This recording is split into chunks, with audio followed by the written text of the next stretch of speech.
Good afternoon, my lord. I was about to start with the stultification principle. And if we could go, please, to the Authorities Bundle, Volume 12, tab 89, please.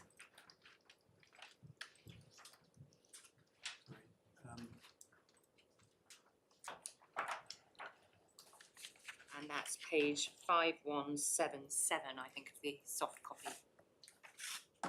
Which tab? 89. 89.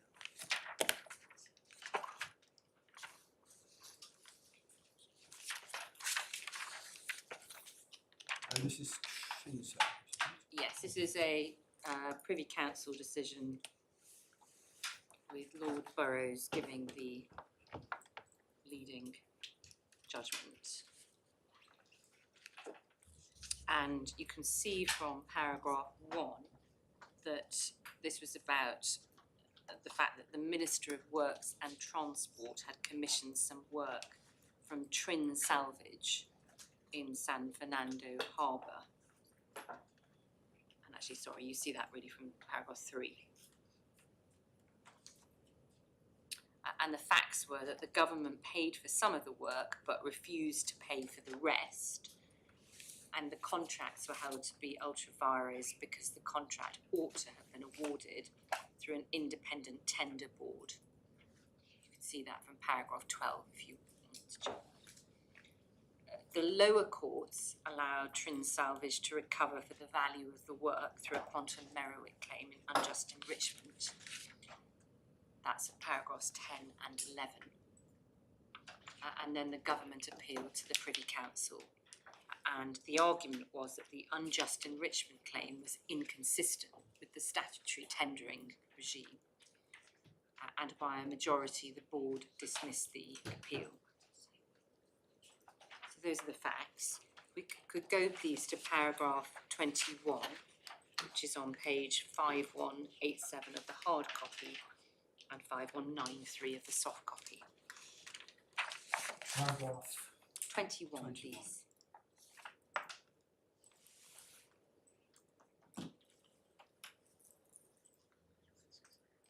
Yeah. So subparagraph 1, the work done was beneficial. Subparagraph 2, the enrichment was at the expense of Trin Salvage. And then if we focus, please, on point 3, the most obvious unjust factors were failure of basis, which used to be labelled failure of consideration, applying Kleinwort-Benson, because there was no suggestion that Trin Salvage was aware that the permanent secretary did not have the necessary authority vires to enter into the contract. So here it's the failure of consideration and or mistake is underlying the unjust enrichment. Now, the next heading, you can see the stultification principle starts paragraph 23. And it's important to see precisely what it is.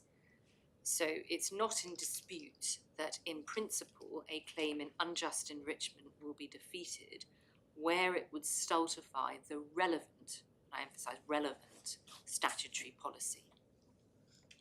And you see here... An example of that is those Consumer Credit Act cases like First County Trust and Dund and Lavelle. Yes. So if you haven't complied with, if you as the lender have not complied with the strict requirements of the Act, which are designed to protect the borrower, exactly, then you can't say, get round it. Money back, please. That's right.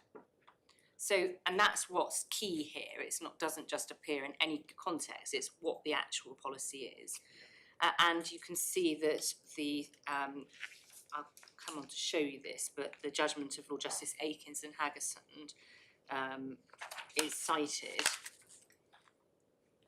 The analogy in the context of illegality is paragraph 25 and 26. It is important to recognise that where the statute does not expressly deal with restitution of unjust enrichment, statutory interpretation is concerned to ascertain whether the claim in unjust enrichment has been impliedly ousted. And then paragraph 27 is key. The burden of establishing that the unjust enrichment claim would stultify the statutory policy is on the defendant, so here Venice. This is because one is concerned with the defence to what would otherwise be a valid claim in unjust enrichment. But whatever the label, the point here is that precisely because what is an issue is a defence, the burden lies with the defendant to establish that the prima facie claim in unjust enrichment is defeated. And so 3 points. First of all, the stultification principle was being invoked here in an attempt to deny the claim to restitution altogether. That was the facts here, rather than to rule out a specific defence to the claim. But the same principles apply. I'll show you that. Secondly,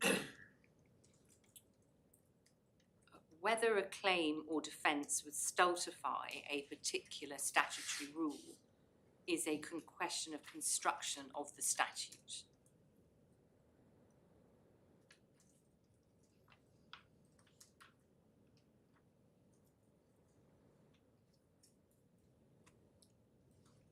And thirdly, the burden of proof is on the party that relies on the stultification principle.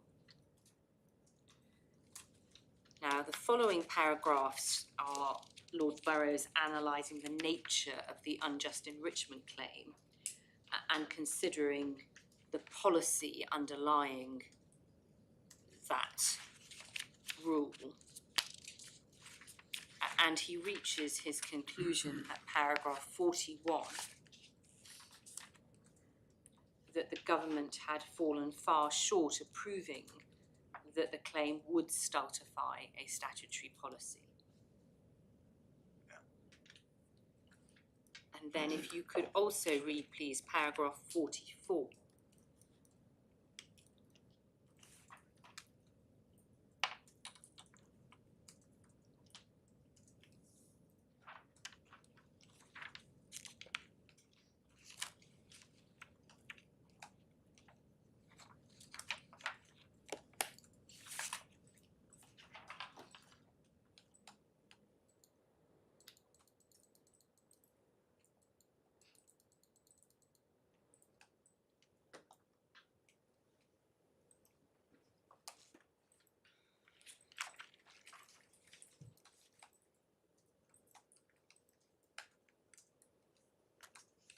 I emphasise that paragraph because using the language in paragraph 44, there is a similar whiff about my learned friend's submissions, because it's said by Venice that if the defence of change of position is permitted, then the court would be enforcing the void contract by another means. And you can see from the analysis in this paragraph that that is just simply wrong. The whole premise of the claim is that the contract is void. It is accepted that there can be no question of the contracts being enforced in the future. So the only question is whether historic sums should be paid back, and allowing the defence to the banks that to the extent that their position has changed does not give effect to the contract, therefore. It simply recognises that it would be unjust to require them to pay back equivalent sums such that the loss lies where it falls. And indeed, we would go so far as to say that Venice's position is really the mirror image of the very error that was made in Sinclair and Braun and hinted at again by the government in this case. Yeah. Because in Trin Salvage, it was said that to allow the restitution would allow in substance the enforcement of the claim and the contract, because Trin Salvage would get paid, essentially, for the work it did. And in this case, it said that to deny restitution would amount to enforcing the ultra vires contract because the banks would retain the sums they've been paid. So there is a mirror image point there. In neither case is it true that the contract's being enforced. Could we then go to, please, Authorities Bundle tab 15, Authorities Bundle tab 120, volume 15.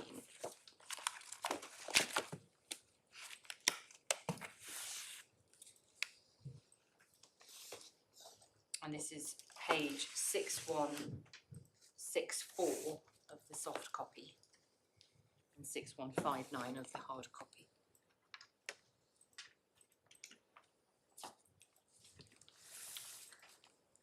This is how it borrows again. It is, it's the restatement, which is, I just wanted to show you the extract that was quoted in the judgment, and it's the grey box at the top that I may wish to read, with particular emphasis on 2B.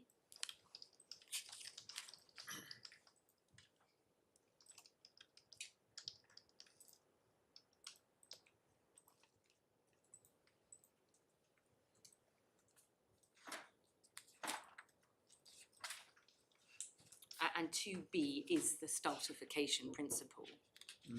It's the question is whether the policy reasons underpinning the unjust factor outweigh the policy reasons underpinning the change of position defence. Yep.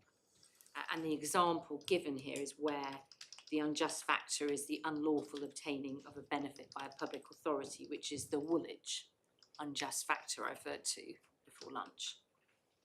Yeah. Now here, that unjust factor just doesn't occur. And if you read the first paragraph under the grey box, you can see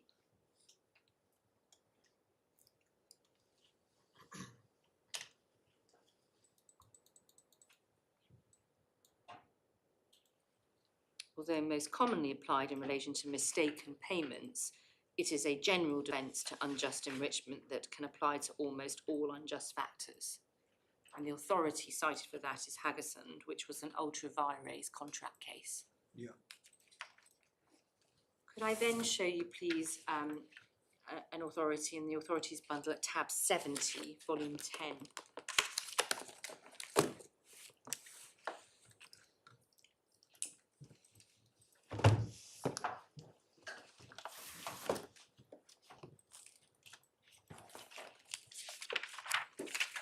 That is page 4050 of the soft copy and 4043 of the hard copy.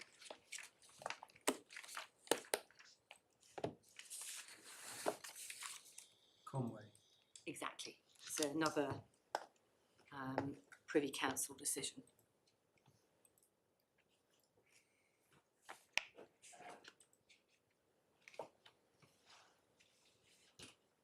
So the facts of this were that the bank held redeemable shares in an investment company, Weavering, as trustees for two mutual funds. And following the collapse of Lehman Brothers, the bank redeemed its shares in late 2008 and was paid in early 2009. It transpired shortly thereafter that the director of Weavering had been running a massive fraud and the company was insolvent. Its liquidators argued that the payments to the bank were unlawful preferences under Section 145 of the Companies Act, and they brought a restitutionary claim for those payments.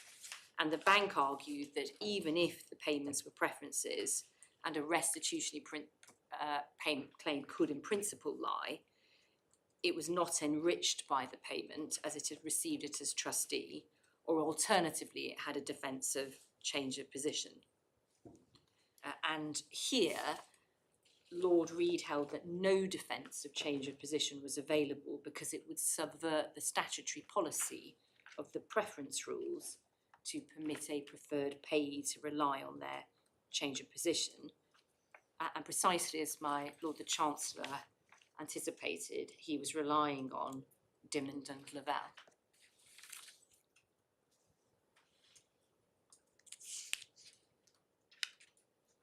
So could I show you with that introduction the relevant passages? And paragraph 76 is the first passage I wanted to show you, which is on page 4076 of the hard copy and 4082 of the soft copy.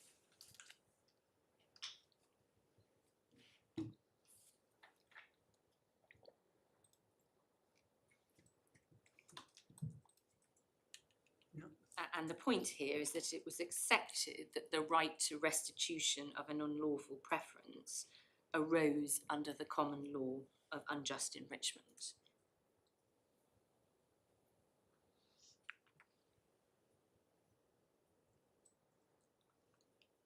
You see that at the bottom, the liquidators are in principle.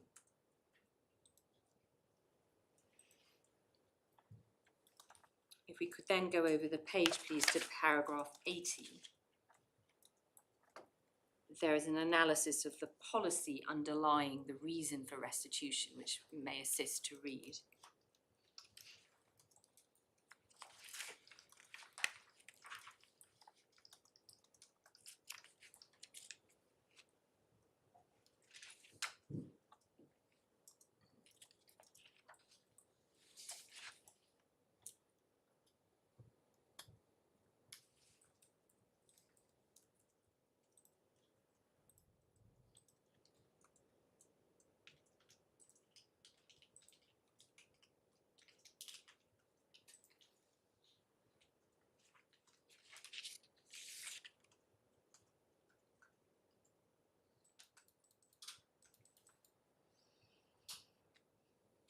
And then if we could move next to paragraph 97, please, on 4087 of the soft copy.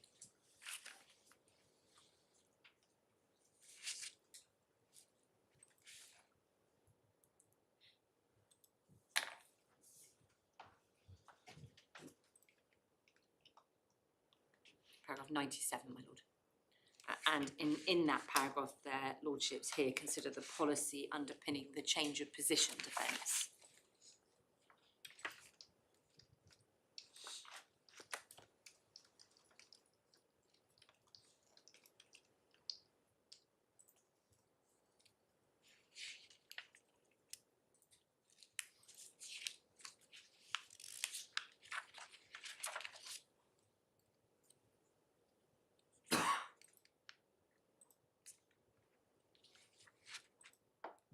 If we could then move, please, to paragraph 103.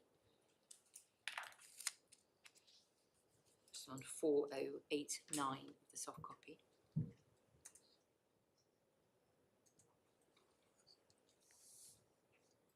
And you see that this sets up the question in a similar way to the restatement. Does the policy justification for the right to restitution preclude the operation of the change of position defence?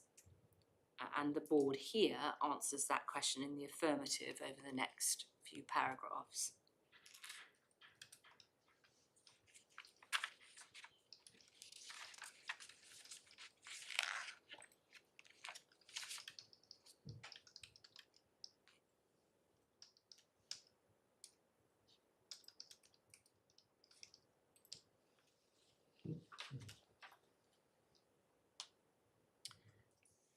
And if we could then move, please, to paragraph 111. Yeah.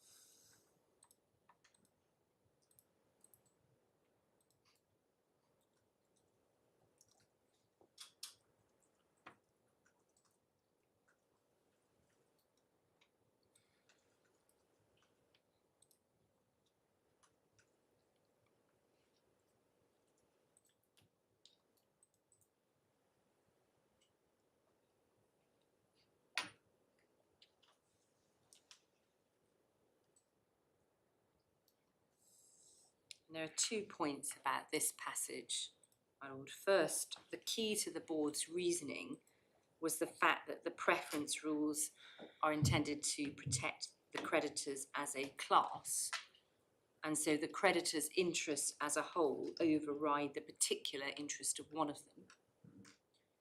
And the second point is that the board draws a distinction between that kind of claim and the what they call conventional claim, where the private interests of the parties are at issue and change of position obviously applies.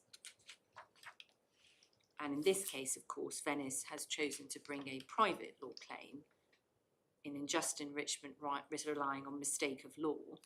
So it's well established, we would say, that the change of position defence applies. And we can see then next, if we move next to the Court of Appeal decision in Haggersund, which is at tab 49, that is clear. That's volume 7, tab 49.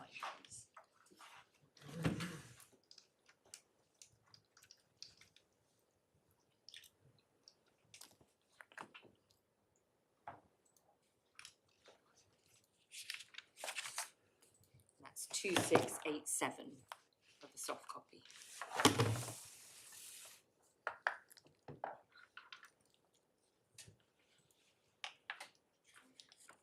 And my lord, you'll remember the facts of this because we've referred to it so many times. The issue was that the contracts were held to be void because they were beyond the capacity of the Norwegian local authority. The bank sought restitution of the amounts they paid to the local authorities, and the claim was accepted to be governed by English law.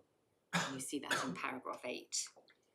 One of the defences pleaded by the local authorities was a public policy argument, which is quite similar to Venice's case. And if we go, please, to paragraph 89, we can see that outlined.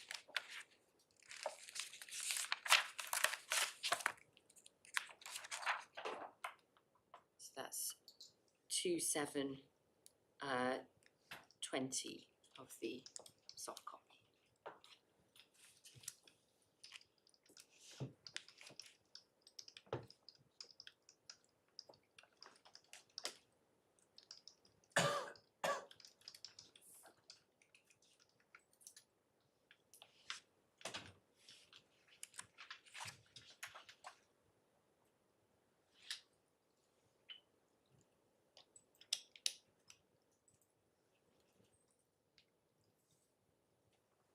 So the local authorities were saying that the usual rules of restitution needed to be modified in order to reflect the public policy underlying Section 50 of the Norwegian Act. And Lord Justice Akins dealt with this argument in paragraphs 97 to 102.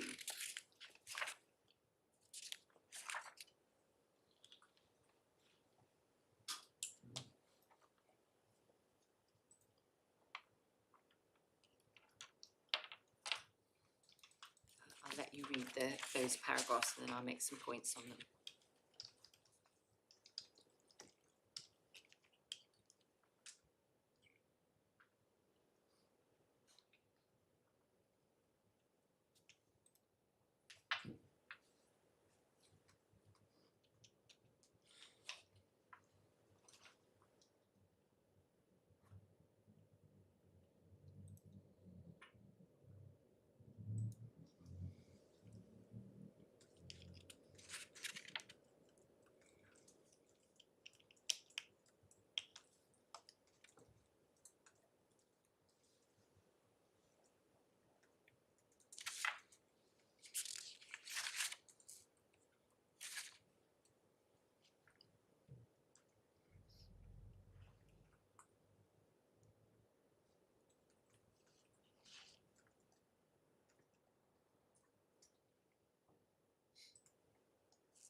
Well, that's Ruddy Brothers, isn't it? Yes.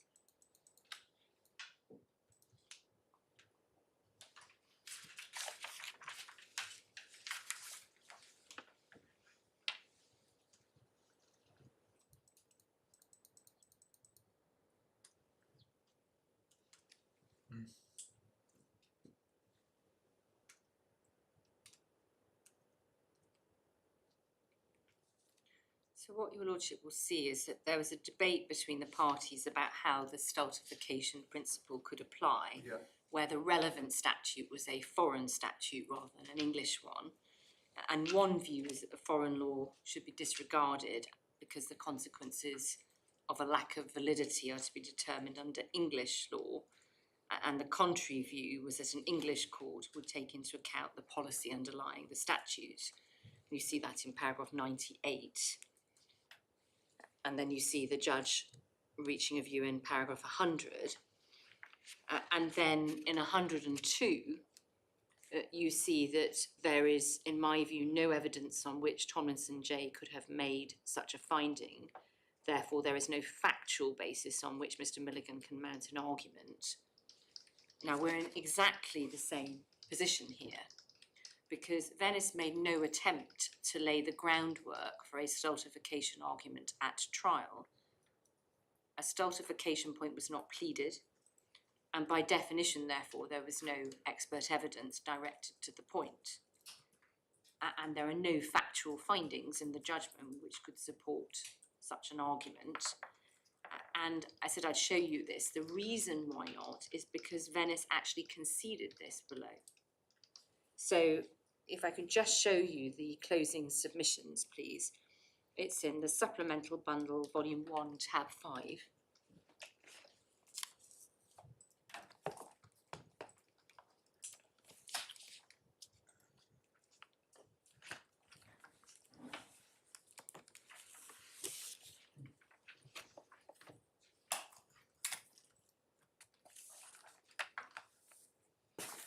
And it's page 34, please, at the bottom of the page and the paragraph numbers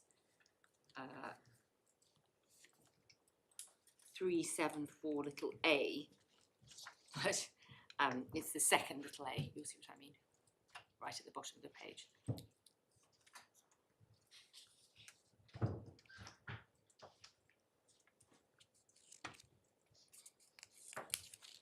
So Foxton J considered the subsequent authorities holding that there is no principal reason why a defence of anticipatory change of position cannot be raised. And this is the crucial point. Venice does not dispute that general proposition.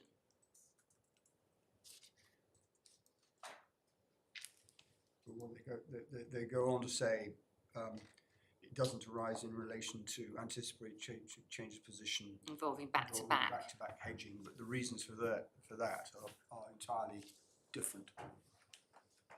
Exactly. So they're not reserving in relation to stultification at all. Exactly. So, notwithstanding this though, the judge granted permission to appeal. So that is how Venice is now running maybe a wider point. But the point is that they've got no evidential foundation for any argument based upon the Italian rules which rendered the contract void.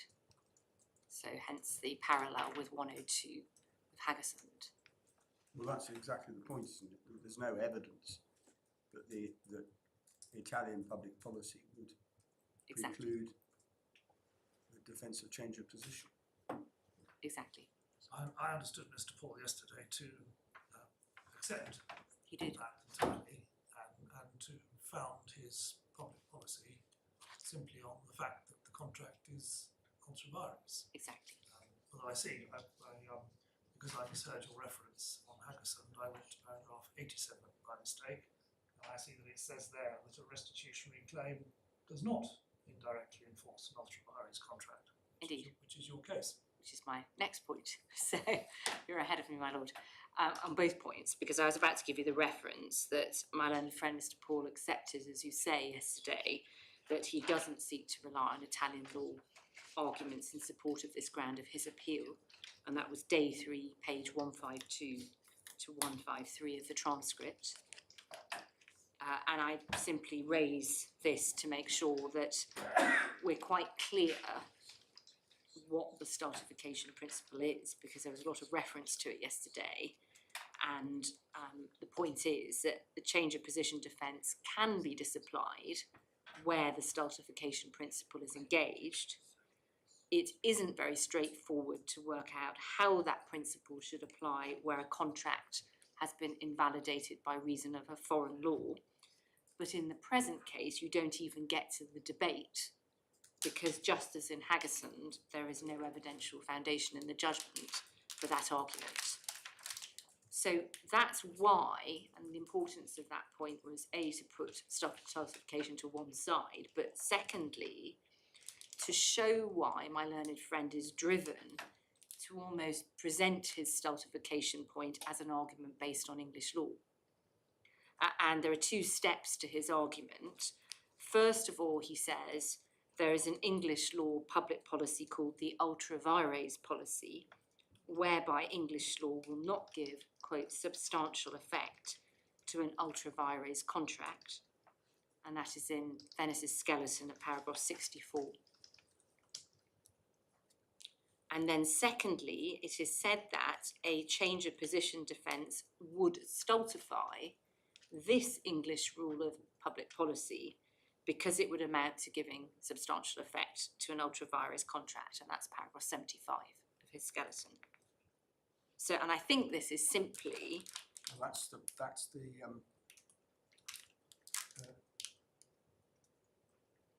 the mirror image point. heretical approach, which was Sinclair, exactly. That's the point that's been disavowed. Yeah. So, but the logical endpoint of this argument, just to test it, is that change of position is never available in an ultra vires case, no matter how the claim is framed and no matter what the facts. And that was, I think, my lady's point yesterday. And that's because the moment the court concludes the banks are not required to repay the sums of money under the contract's been given effect. So, my lord, I've already addressed you on why that's flawed, and I don't need to repeat myself. What I would just clarify is that the extent to which the banks are entitled to operate a change of defence position will be determined at a further trial, quantum. So the point of principle is only for your lordship, so there is still another stage as to quite what the quantum is. And I should say that Dexia's back-to-backs what remains in place. Further evidence will be needed in relation to Intesa's position, because I understand there have been restructurings, but none of that is for your lordship. That's for a further trial on to what extent the change of position operates and the quantum of it, assuming there is a defence. So may I now briefly look at the authorities? I'm going to take it quite quickly because I think my Lord Justice Males has already gone to the heart of it with the relevant paragraph of Haggersund. It's quite clear in my respectful submission that the authorities make it plain that you can have a change of position defence to an ultra vires contract. But if we can just briefly turn up, because these were shown to you, Hazel and Hammersmith, authorities bundle, tab 21, please.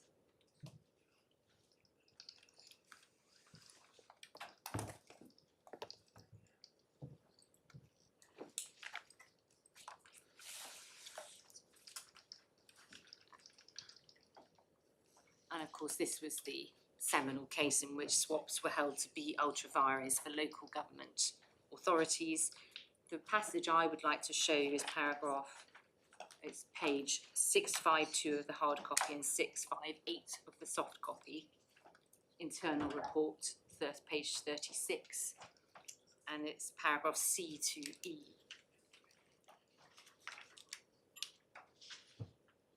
With particular emphasis on it may not follow from letter D. D to E. Yes, it may not follow.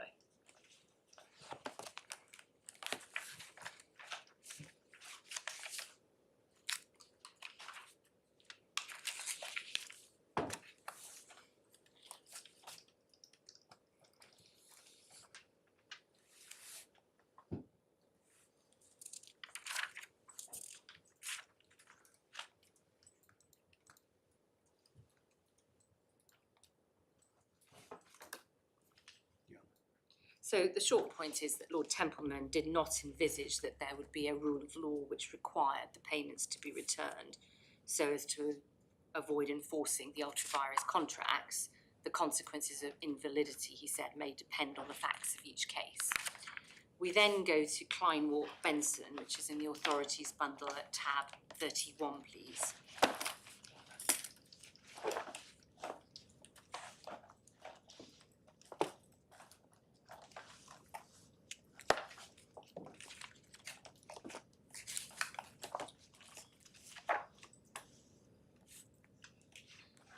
Again, a very well-known case. The House of Lords was asked to consider whether it was possible to bring a claim for mistake of law arising out of the decision in Hazel. And so it was also an ultra vires case, and the House of Lords decided that the answer was yes. And if we could please look at page 1161 of the soft copy.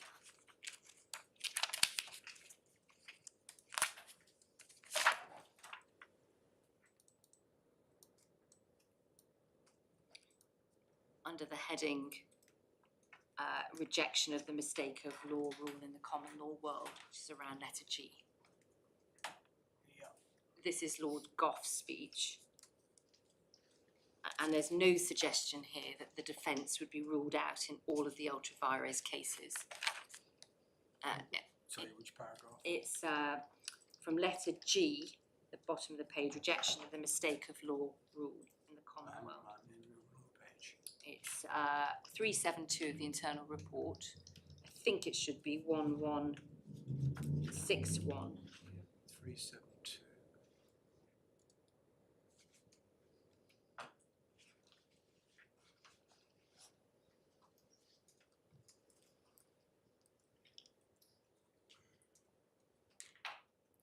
And here, a key reason for rejecting the mistake of law bar was the fact that the House of Lords had recognised the existence of the change of position defence in Lipkin Gorman.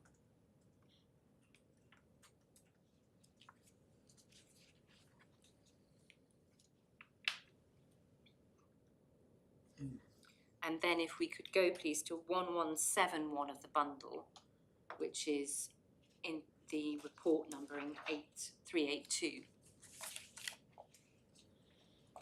382. Of the internal report, yes. Yeah. And if you read from letter E to letter H, Lord Gough is here considering whether there should be a defence for payments made on the basis of a settled understanding of the law and rejects the argument. I'll let you read it because then I'll make 2 points on it.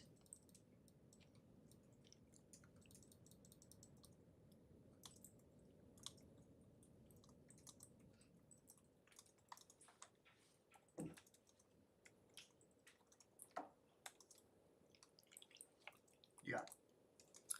And first of all, His Lordship emphasises that the transactions were private transactions. Secondly, he recognises that the change of position defence is available for such claims. And then if we could finally go to Lord Hope's judgment, which is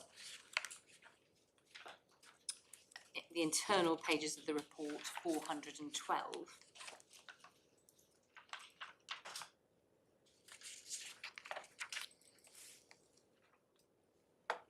I think this is what my Lord Justice may have had in mind earlier. Do you have a bundle page? I do. It's 1201, I think, of the soft copy. 1201.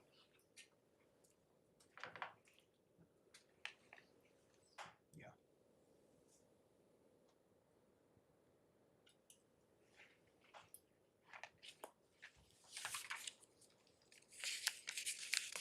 And the relevant paragraphs are C to F on that page, please. I'm sorry, which page? It's 412 of the internal report, and I think it's 1201 of the bundle.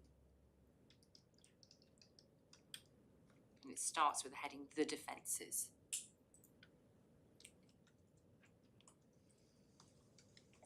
Yeah. And if your lordship goes to letter C, the initial requirements already mentioned through to letter F.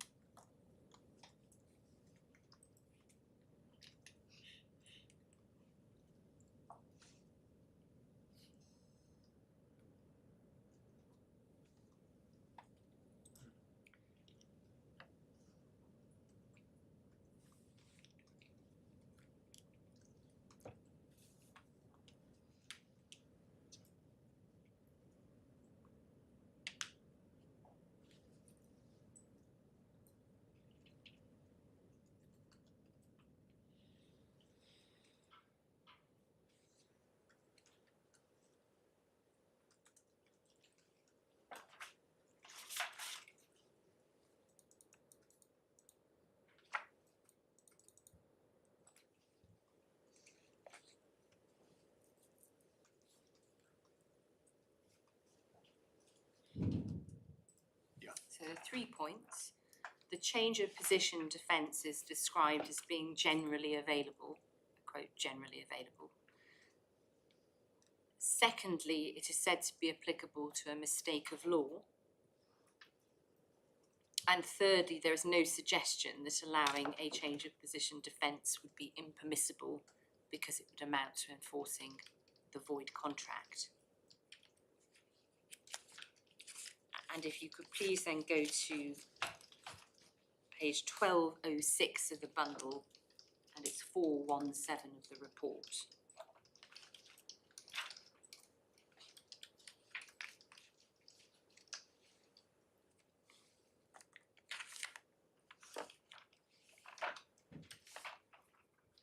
And the passage I'm looking at is from letter G to H, which starts the objection may be made.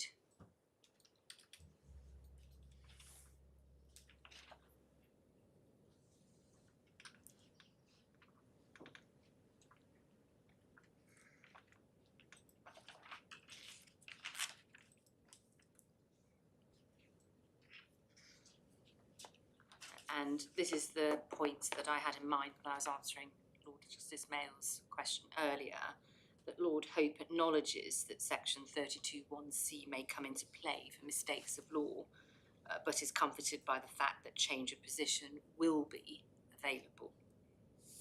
Defence of change of position.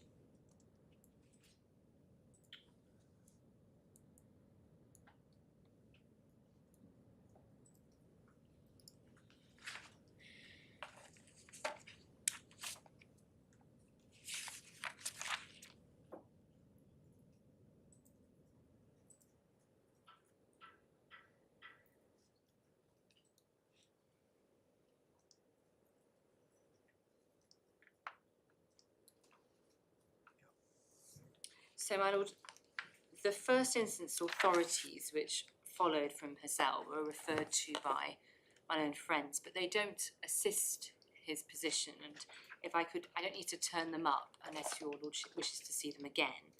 But on taking the Westdeutsche case to start with,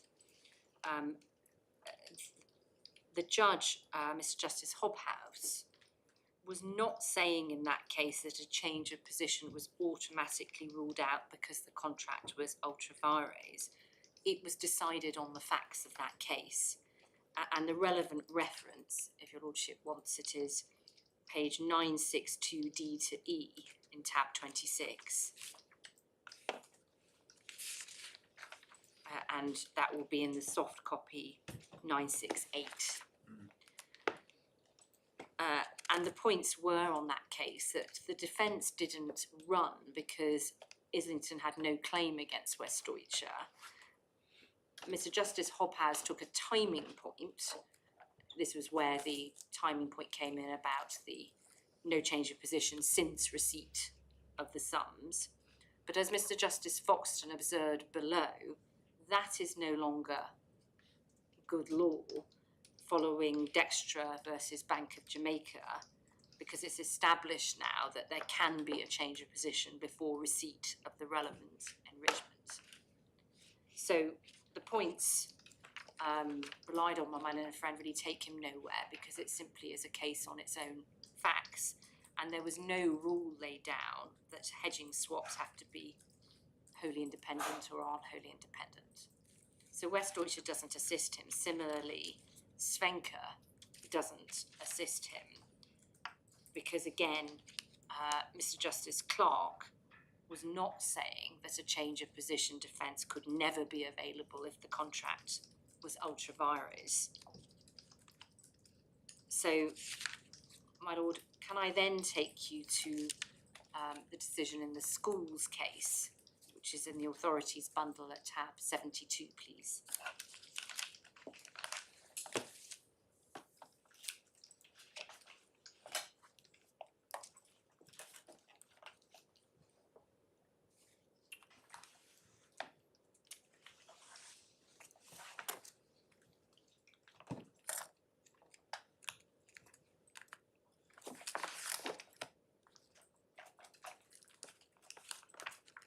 This is Mr Justice Foxton. It is.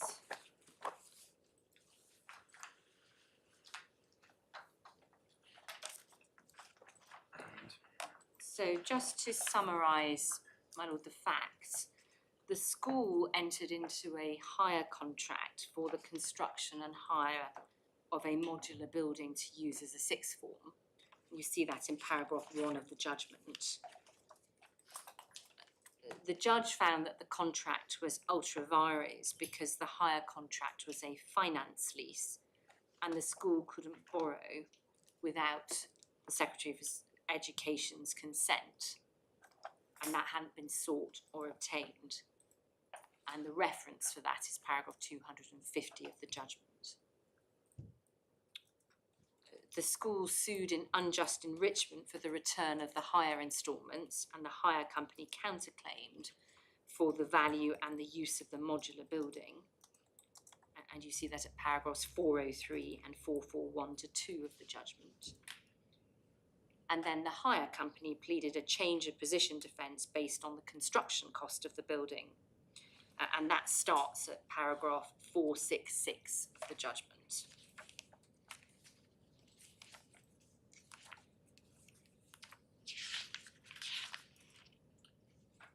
And that will be page 43, I think 11 of the soft copy of the bundle.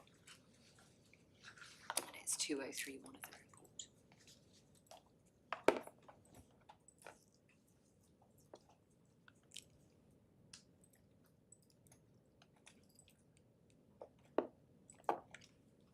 And Mr Justice Foxton upheld the change of position defence. And the key point for my purposes is that the school tried to argue the point that we looked at in Svenka, that there can be no anticipatory change of position in an ultra vires case, and that argument was rejected. And one can pick that up at paragraph 470 of this judgment.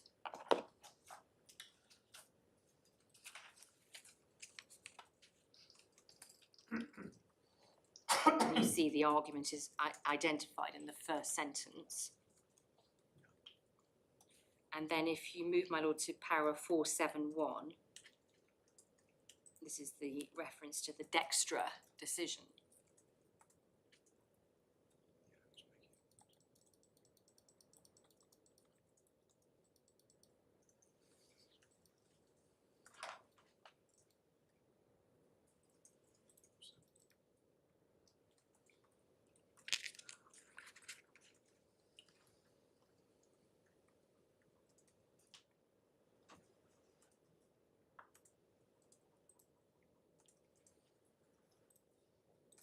Yes, well, as I pointed out this morning, it seems to me the Privy Council being being polite and B, dealing with it as a Privy Council would in relation to an authority which technically wasn't, or in relation to which it wasn't a superior court of record.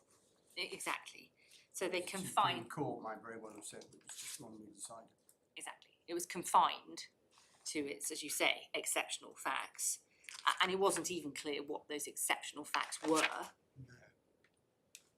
So I think it's fair to say one can put that decision slightly to one side. And then if we go on to paragraph 473, I think this is the key paragraph of the the judgment on which we rely.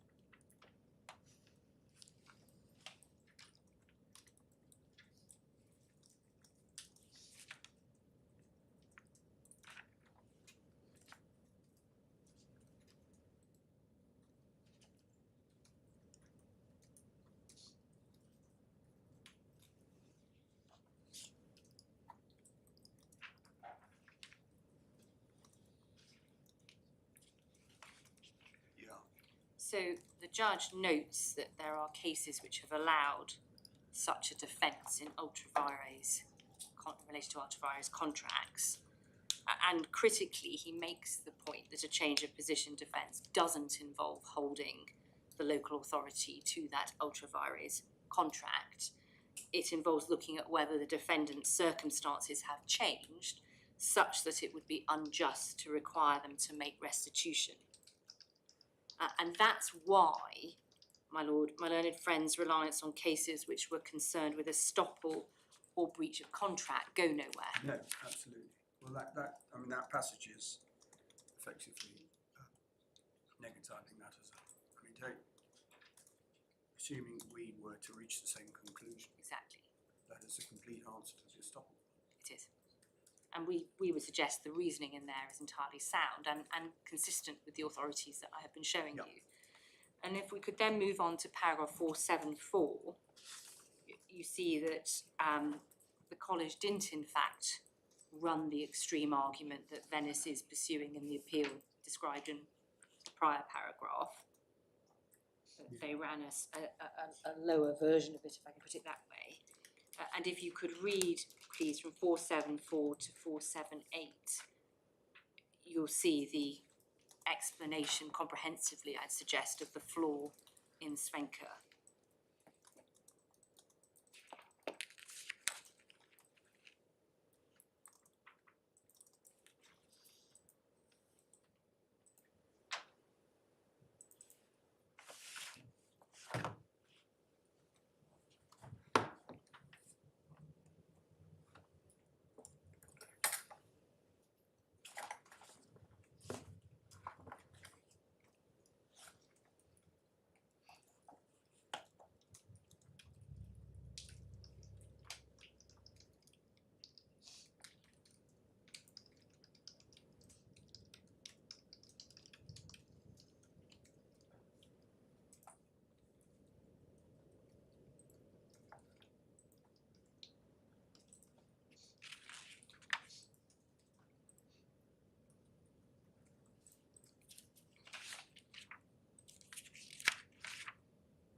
So, my lord, finally on the case law, I think yesterday my learned friend may have misspoken, because when looking at the Busto decision, the transcript records him as making the submission that Mrs. Justice Cockrell would have been minded to not allow the change of position defence, disapply it, in light of the reasoning in this decision of Mr Justice Foxton, the school's decision.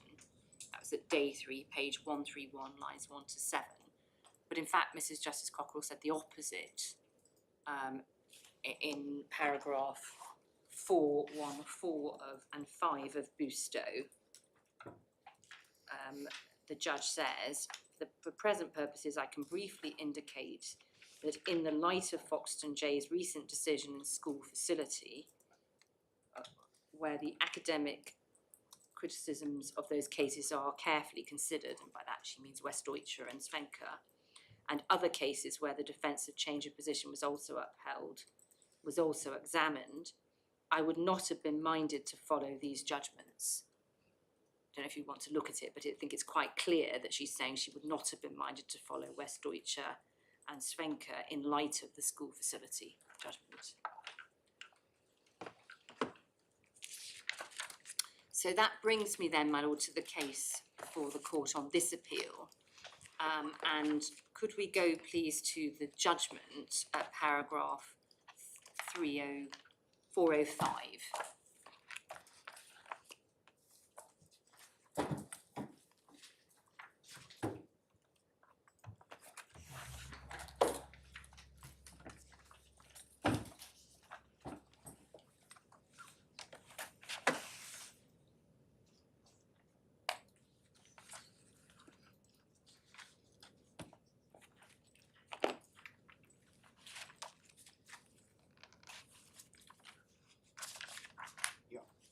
So the judge identified 4 strands of reasoning in Svenka and Westdeutsche.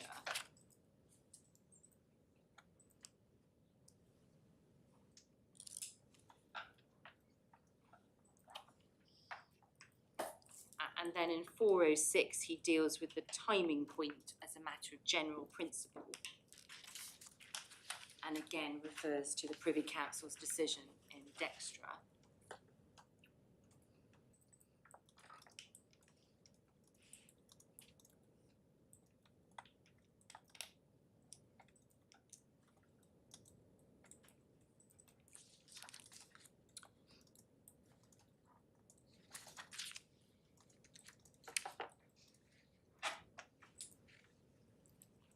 And then in 408, he repeats his reasoning in the school facilities case and provides a complete answer in my submission to my learned friend's fallback argument.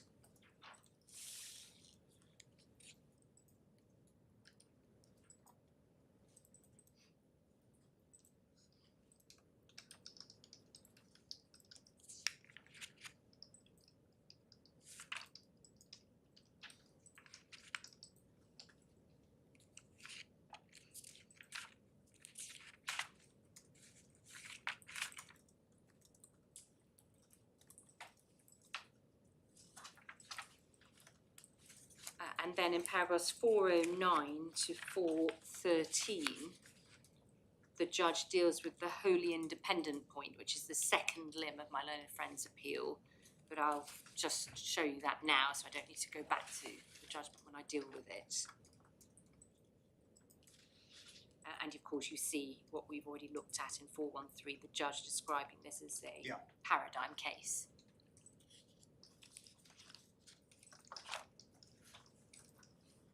If you could then read, my lord, 414 and then move to 424 and 425.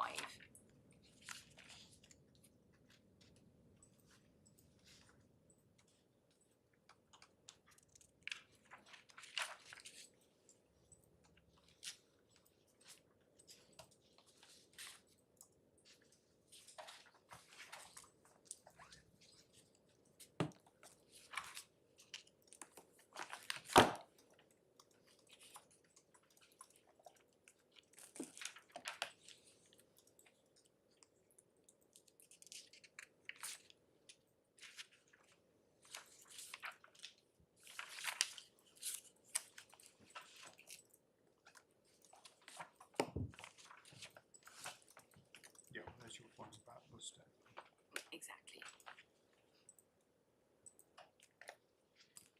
And then finally on authorities, my lord, before I make a few final points on this, I think my learned friend placed some reliance on Kleinwort and Birmingham this morning, which is in the authorities bundle at tab 29.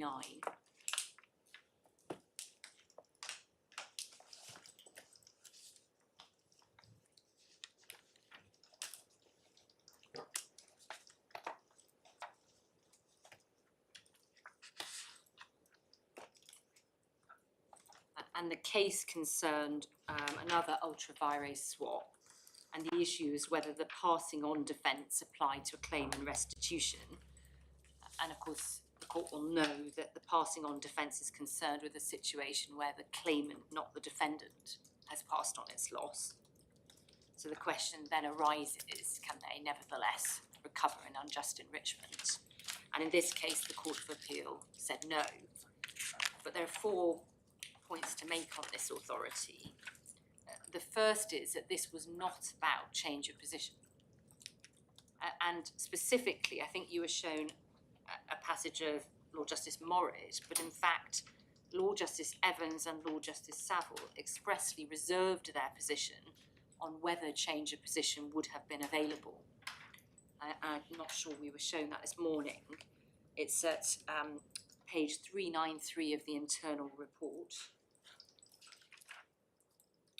And that's 1055 of the bundle soft copy. And it's the last sentence,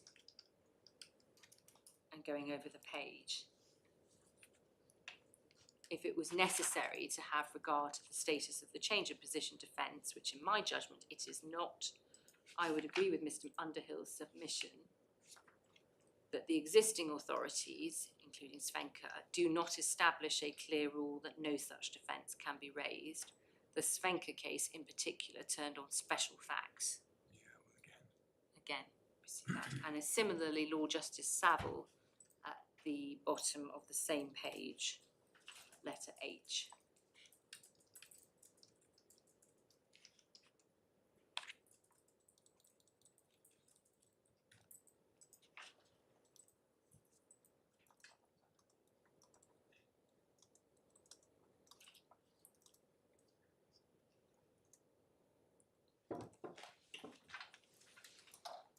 The second point is that the principal reason why passing on was rejected in this case was because unjust enrichments do not give rise to considerations of loss and damage. So it was irrelevant whether the claimant had mitigated its loss. And just for your notes, this was the decision of Lord Justice Evans at page 1055 of the soft copy, and Lord Justice Saville at 1056 of the soft copy, and also of Lord Justice Morritt at 1061 of the soft copy. The third point is that Lord Justice Morritt's reasoning, which you were shown, was not specifically concerned with the change of position defence and was not endorsed by either of the other judges, because Lord Justice Saville said he agreed with both of the judges. And the fourth is that the reasoning is not right if it was about change of position, Lord Justice Morritt's reasoning, because granting a defence to a claim does not amount to enforcing a void contract in any event. So, my Lord, where that takes us is, first of all, you have Lord Gough and Lord Hope in the Kleinwort-Benson case expressly contemplating that a change of position defence will be available in response to a mistake claim based on an ultra vires contract.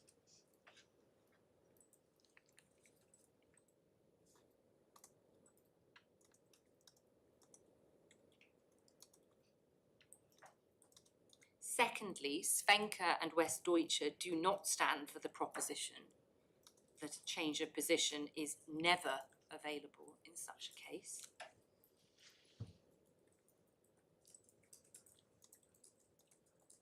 Thirdly, the reasoning in Svenka and Westdeutsche has been shown to be, with respect, flawed in the schools case and in this case, and Mrs. Justice Cockrell has also made it clear she would not have followed those decisions. And we respectfully say the law has moved on and invite this court to endorse the clear reasoning of 2 commercial court judges who have considered this point below. Yeah. So, my Lord, can I turn very briefly to my learned friend's alternative case? I don't need to say much about it because it's rather wrapped up in the submissions I've made. But there are 3 points I should make just to wrap it up completely. The first is that anticipatory change of position is now well established, and the important case of Dextra Bank postdates the decisions in Svenka and Westdeutsche. Secondly, it is impossible to see why public policy concerns are engaged where the change of position comes first, but not where it comes second.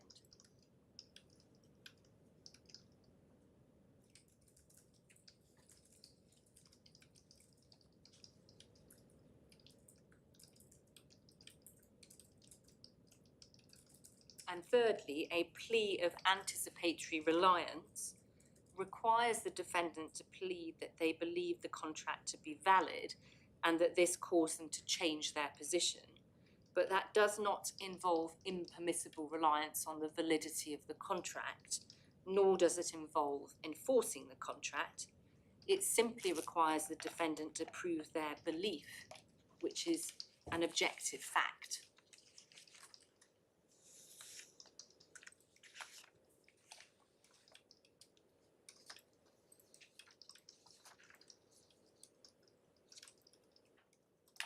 So I think, my lord, that deals with the ground argued by Mr. Paul. Sort of Kelly and Solari points, isn't it? If you know that if you know that the contract might be void, well, that's a different matter. It's a different matter. And all you're doing there is setting out the case that you proceeded on your mistaken belief. On the basis that everything was Exactly. enforceable. Exactly. Yeah. Okay. So just turning very briefly to the ground that my learned friend Mr. Cox finished on this morning, which is the risk-taking point. And I can deal with this quite briefly. I think it was quite well ventilated with the court and I have little to add on it. My learned friend's essential argument is that back-to-back swaps are, quotes, wholly independent, and therefore the banks took the risk of loss under them. But our short point is that there is no principle of law which rules out a change of position for back-to-back swaps for this reason or for any reason. And my learned friend's case seeks to, we would suggest, advance a principle that the change of position defence will be ruled out where the claimant knows that he will have to repay the money anyway, for example, if he borrowed it under a loan. But that's not the scenario here. The banks thought the money they received was theirs to keep. And that's the difference, I think, between the cases advanced and in particular the Goss case, and he also relied on Haggerson, but they are not applicable on the facts. My learned friend also placed great emphasis on the hedging swaps amounting to independent transactions which carried their own risk of loss, and that's his skeleton at paragraphs 86 to 87. And may I just give you 3 points on that? First of all, it is irrelevant that Venice was not a party to the hedging swaps, because many, if not, I'd imagine most, changes of position will take the form of a transaction between a defendant and a third party. So that fact can't alone rule out the defence. And in any case, we know that the hedging contracts were objectively foreseeable. And there is a finding to that effect at paragraph 413 of the judgment. The second point is that in an appropriate case, the independent nature of the transaction may lead to an interesting debate about whether there is a sufficient causal link between the benefit received and the relevant transaction. But much of, I think, my own friend's arguments were actually an attempt to rerun the causation argument, which he lost below and which has not been appealed. And the judge found there to be the relevant causal link at paragraph 413. No appeal against that finding. No. And then finally, my lord, my learned friend treated the hedging swaps essentially as freestanding investments carrying with them a risk of loss. And it's said to be unfair to transfer the risk to Venice. And that's in Venice's skeleton at paragraph 85. But that is not really an appropriate, we would suggest, characterisation of a hedge. The whole point of a hedge is to mitigate risk. Yeah.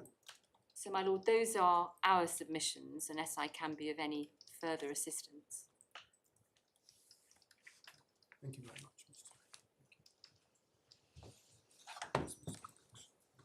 Mr.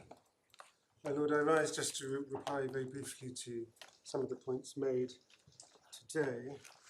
And Mr. Paul has, I think, a couple of points on, on his section. In relation to applicable law, my Lord,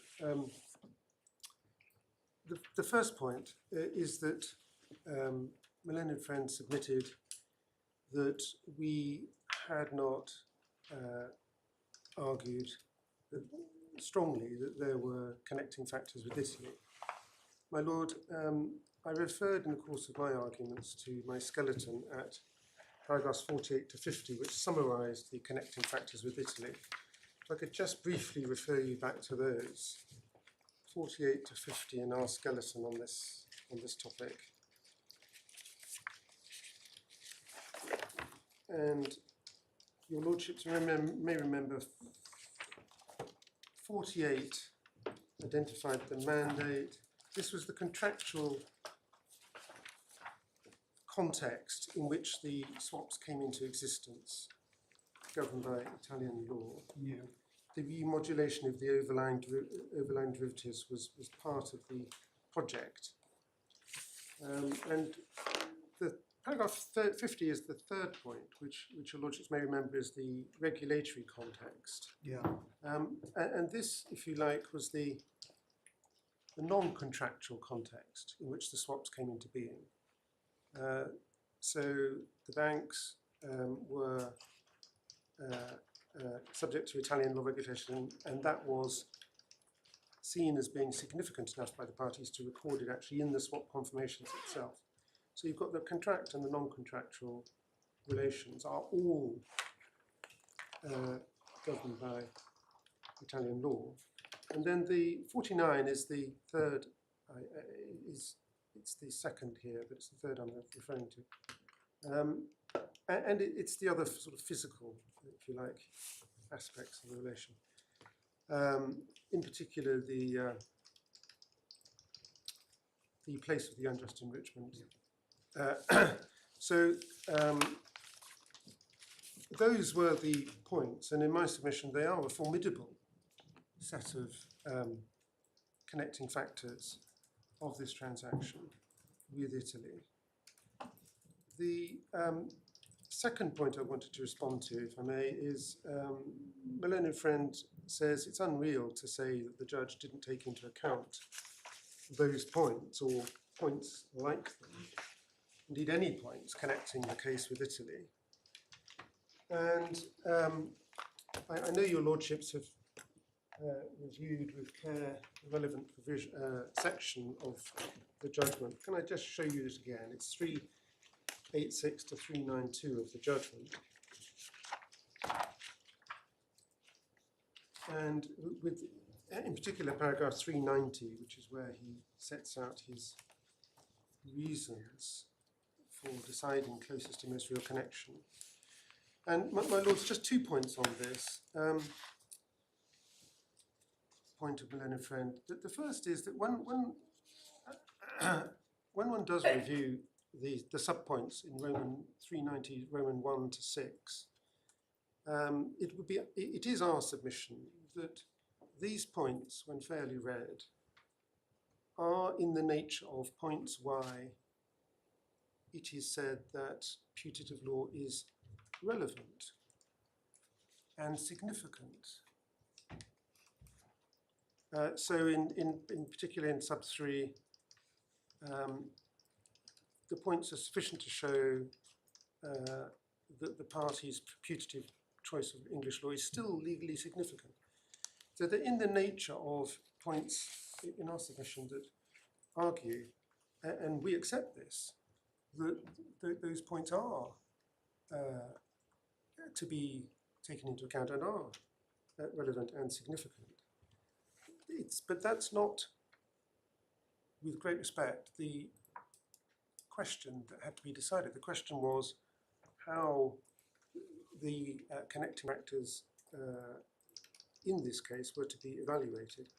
The second point I would just make on this is that it is noticeable in the AMF, well, in the cases which do consider applicable law in relation to restitution claims and void contracts like this, that one sees that the weighing up of the connecting factors ranges widely and would include, for instance, the points I've referred to in my skeleton about the connections with Italy.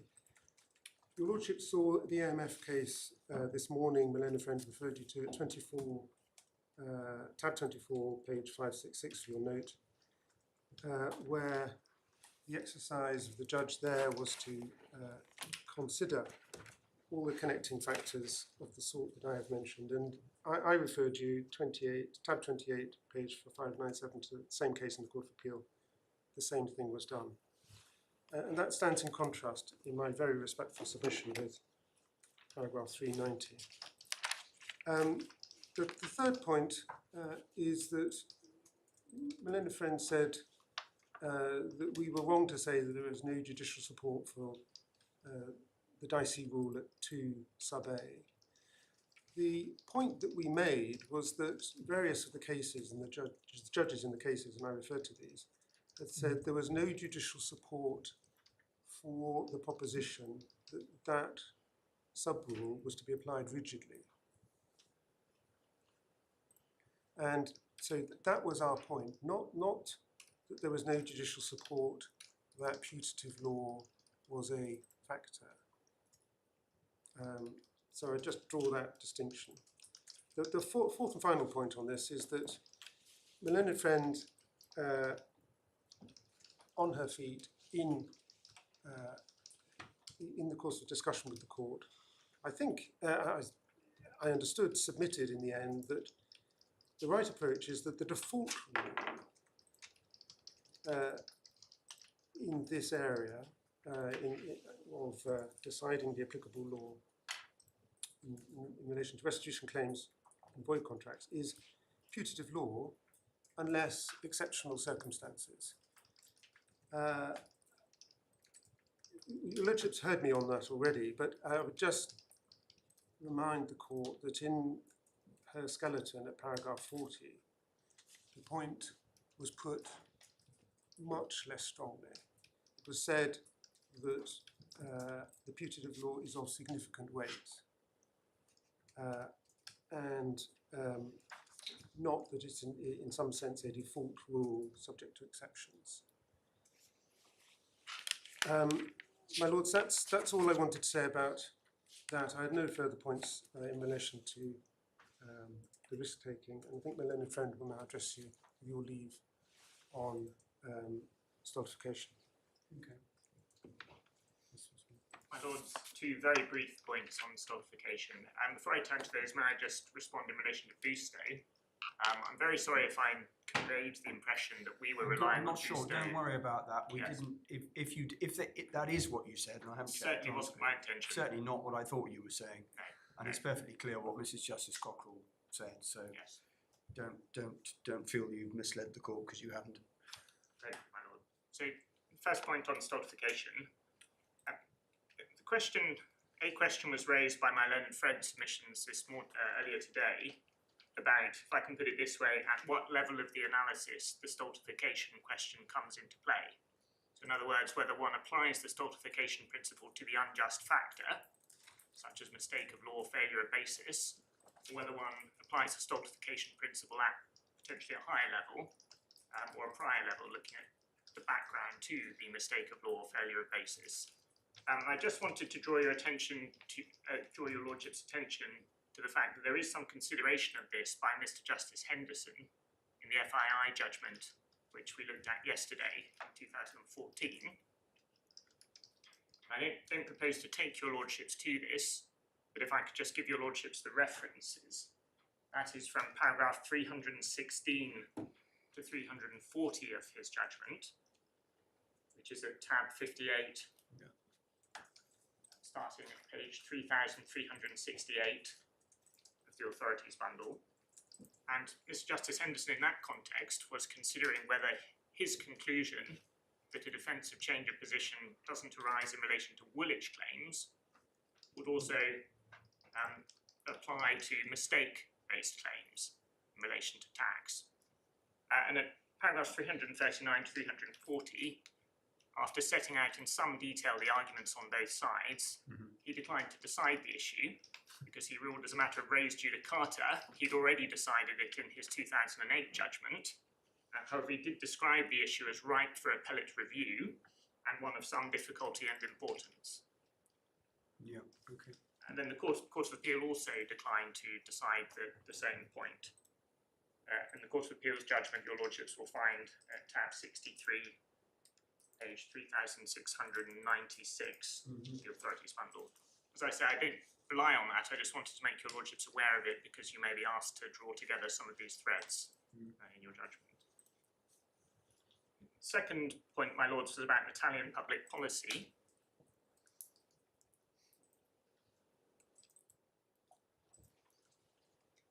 And as I hope I made clear in my submissions, our case is indeed based upon what we submit as a principle of English public policy.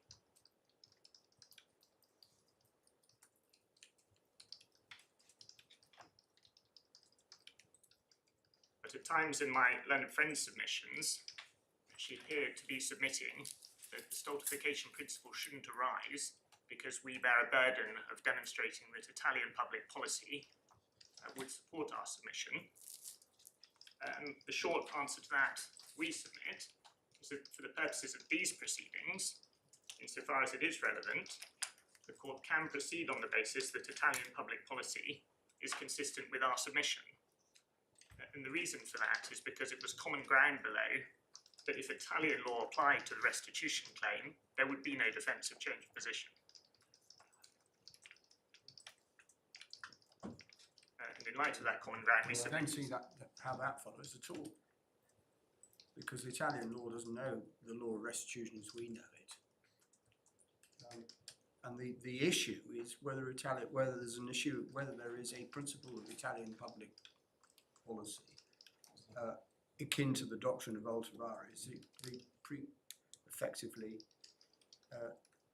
has a stultification principle attached to it, because the stultification principle arises in all sorts of restitutionary contexts, not only in the context of a defence of change of position. And you just haven't got any evidence as to what the position is in Italy at all. Well, my lord, as I understood the submission was that part of the burden we bore was establishing that Italian public policy, like we say English public policy, precludes a change of position defence.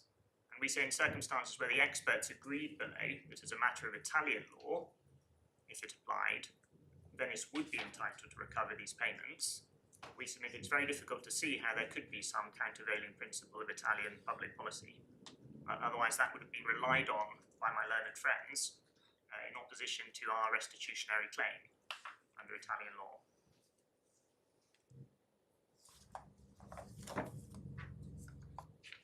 My lords, unless I can assist further, that's all I propose to say.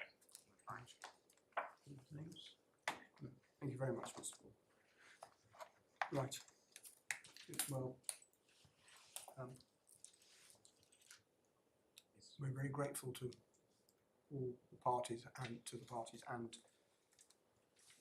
not just council but those who sit behind, because we know how much work goes into the preparation of these cases, and even allowing for the glitch with Office 2 this morning. The case has been extremely well presented on both sides. You won't be surprised to hear we're not going to deliver judgment on the turn. We will reserve our judgment. We will do our best to get it to you as soon as possible. When you get it in draft, please, it's only for you to point out any typographical and similar errors, not to invite the court to reconsider its decision. Could you also pay attention to the terms of the embargo at the top of the draft judgment and ensure that even inadvertently there isn't a contempt of court committed. I have to say that because the Master of the Rolls is very anxious that we emphasise that in every case, but it is an important point. But thank you all once again, and thank you very much for finishing an hour earlier than we thought you might. Thank you very much. All right.